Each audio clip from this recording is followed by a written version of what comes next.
Pernahkah kalian bertanya, lebih baik makan suplemen atau buah untuk mengonsumsi vitamin C?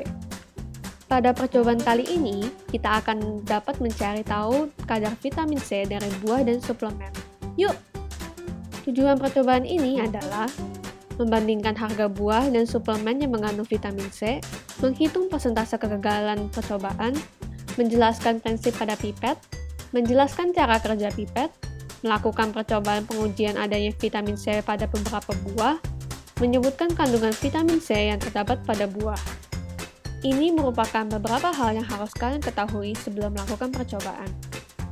Vitamin C merupakan asam askorbat, senyawa kimia yang larut dalam air. Vitamin C tidak dapat dihasilkan sendiri oleh manusia, maka harus diperoleh dari luar tubuh. Vitamin C dapat meningkatkan daya tahan tubuh dan membantu proses pemulihan. Vitamin C dapat ditemukan dalam sayuran dan buah-buahan. Dosis vitamin C yang direkomendasikan setiap hari adalah sebesar 75-90 mg. Pada percobaan kali ini, kita akan menggunakan metode titrasi, yaitu metode kimia untuk menentukan konsentrasi suatu larutan dengan cara mereaksikan sejumlah volume larutan itu terhadap sejumlah volume larutan lain yang konsentrasinya itu sudah diketahui. Untuk uji vitamin C, kita menggunakan titrasi iodometri yang biasa digunakan untuk menetapkan kadar dari asam askorbat menggunakan betadin. Hukum Bernoulli. Hukum ini merupakan teori mengenai dinamika fluida di mana jumlah dari tekanan, energi kinetik tiap volume, dan energi potensial tiap volume di setiap titik sepanjang aliran fluida adalah sama.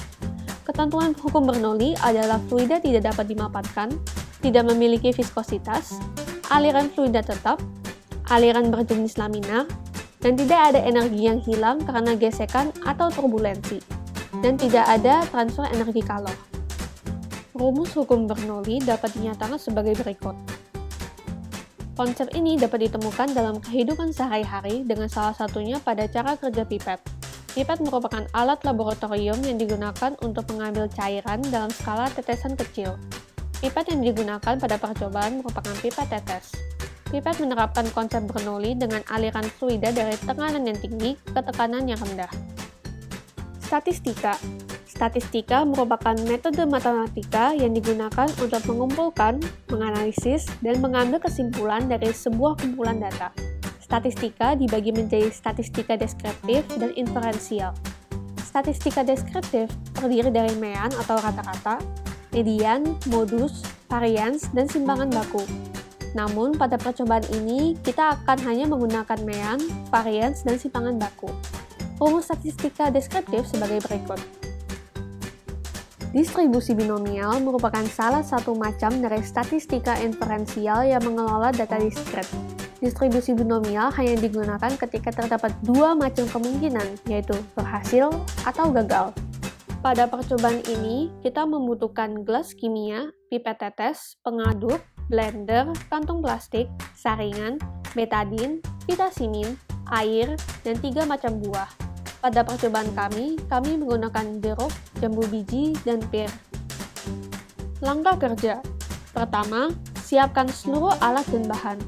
Kedua, haluskan masing-masing buah, kemudian peras dan ambil air sarinya. Ketiga, larutkan vitasimin dalam air 100 ml. Keempat, ambil gelas yang transparan dan isi dengan jumlah air yang sama sebanyak 200 ml. 5. Teteskan betadin sebanyak 20 tetes. Teteskan air sari buah atau vitasimin pada gelas berisi betadin hingga warna menjadi bening. Lakukan ini untuk setiap macam sampel. Berikut ini merupakan beberapa dokumentasi yang kami lakukan saat melakukan pengujian.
Ternyata setelah diikuti langkah-langkahnya, tidak susah ya untuk menguji vitamin C pada buah dan suplemen.